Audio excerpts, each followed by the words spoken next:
Hello students, मेरा नाम आदित्य घोष है from Lakshya Kota academy Bhilai, best institute for foundation JEE।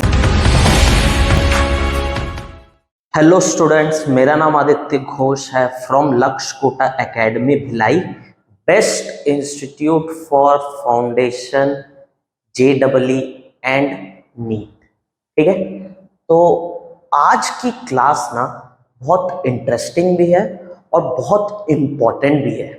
इसके पीछे दो कारण है। आज की क्लास में जो हम चैप्टर को डिस्कस करने वाले हैं वो है chapter number 3, class 10, pair of linear equation in two variable. अब इसकी खास बात क्या है? खास बात यह है कि इस चैप्टर में जो भी हम सीखेंगे वो चीज आपको फिजिक्स बोल लो, केमिस्ट्री बोल लो, या 11th में मैथ्स लोगे आप लोग तो मैथ्स में बोल लो, 12th में बोल लो, मतलब ओवरऑल ये ना बेस है। इसमें दो इक्वेशन, दो वेरिएबल को सॉल्व करने का तरीका सिखाया गया है, तो ये आपको ना हमेशा काम आएगा। वो चाहे आप कोई भी एग्जाम, गवर्नमेंट एग्जाम्स बोल लो, ये मेथड कहीं ना कहीं इन्वॉल्व होना ही होना है। ठीक, तो ये चैप्टर जो है ना ये बहुत इंपॉर्टेंट चैप्टर है। ये हमारा बेस है एक्चुअल में, इसलिए इंपॉर्टेंट है। और इंटरेस्टिंग भी इसलिए है क्योंकि बहुत सारे वर्ड प्रॉब्लम्स है इस चैप्टर में, और वर्ड प्रॉब्लम से इक्वेशन बनाना वो एक इंटरेस्टिंग चीज है जो हम सीखेंगे। तो पहले तो ये जान लो कि मैथ्स में ना कोई भी चैप्टर आप ले लो, नाम ना बड़ा सोच समझ के रखा गया है। कैसे? देखो, पेयर, पेयर मतलब जोड़ी, पेयर ऑफ लीनियर इक्वेशन। अब पॉलिनोमियल्स चैप्टर में हमने लीनियर वर्ड सुना हुआ है, इक्वेशन, लीनियर इक्वेशन वर्ड सुना हुआ है। लीनियर मतलब जिस वेरिएबल में, जिस एक्सप्रेशन में या इक्वेशन में वेरिएबल का हाईएस्ट पावर कितना हो, 1 हो, उसको हम क्या बोलते हैं? लीनियर। तो linear equation in two variables. अब तक हम लोगों ने पॉलिनोमियल्स चैप्टर में सिर्फ एक ही वेरिएबल से टैकल किया था। अब हमारे पास दो वेरिएबल्स हैं, ठीक, और पेयर है, तो मीनिंग बहुत क्लियर है कि जोड़ी है, कोई भी जोड़ी है। किसका जोड़ी है? लीनियर इक्वेशन का जोड़ी है, मतलब वेरिएबल का हाईएस्ट पावर 1 होना चाहिए। और कितने वेरिएबल्स है? दो वेरिएबल्स है, नाम से ही मालूम पड़ता है। ठीक, अब देखो ये दिखता कैसा है। दिखता ये ऐसा दिखेगा आप लोग को, जनरल फॉर्म।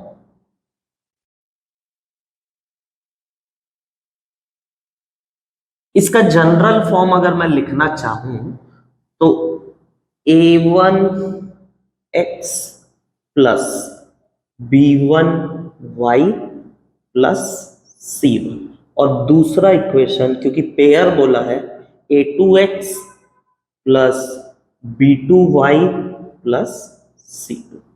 ये है इसका जनरल फॉर्म। देखो, दो इक्वेशन, दो एक्सप्रेशन लिखा हूं, इक्वेशन तो नहीं है अभी तक, दो एक्सप्रेशन लिखा हूं, इसमें दो वेरिएबल्स हैं। दिख रहा होगा आप लोगों को, एक वेरिएबल हमारा x है एंड दूसरा वेरिएबल हमारा y है। C1 और C2 जो है वो कांस्टेंट टर्म है।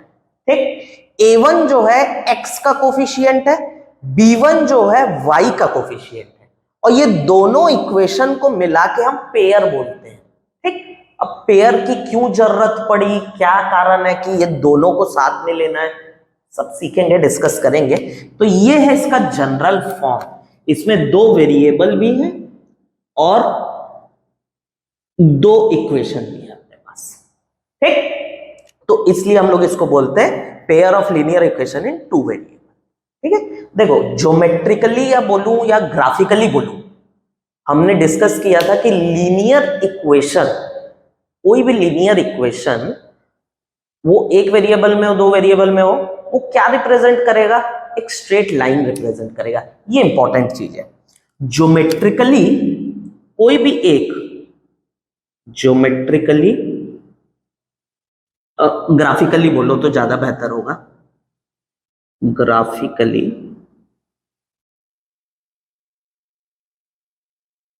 Linear equation in two variable represents straight line, a straight line.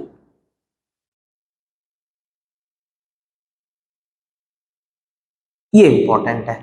कोई भी एक भी एक्सप्रेशन को पकड़ो आप, ये मैंने मान लो सिर्फ ये वाला लिखा है, इसी को मैं देख रहा हूं, तो ये ग्राफिकली क्या रिप्रेजेंट करता है? ये ग्राफिकली एक स्ट्रेट लाइन रिप्रेजेंट करेगा, सीधा लकीर। ग्राफ में अगर बनाओगे इसका, अगर ग्राफ बनाना चाहूं तो वो एक स्ट्रेट लाइन मिलेगा। तो दो इक्वेशन में कितना मिलेंगे? दो स्ट्रेट लाइन मिलेंगे। सिंपल बात है एकदम, ठीक। तो दो इक्वेशन से मेरे को दो स्ट्रेट लाइन मिलेंगे, इसको मैं यहां लिख दे रहा हूं, टू स्ट्रेट लाइंस। क्योंकि दो इक्वेशन है, एक ठोक अगर एक स्ट्रेट लाइन देता है तो दो ठोक दो स्ट्रेट लाइन देगा। ऑब्वियस सी बात है यार, ये इंपॉर्टेंट चीज है, इसको अब हम लोग बनाना सीखेंगे भी, सीखेंगे। पहले मैं एक ठोक को बनाना सिखाऊंगा, फिर दो को बनाना सिखाऊंगा, और फिर दोनों क्या क्या होते हैं वो सब अपन अभी डिस्कस करेंगे, ठीक है।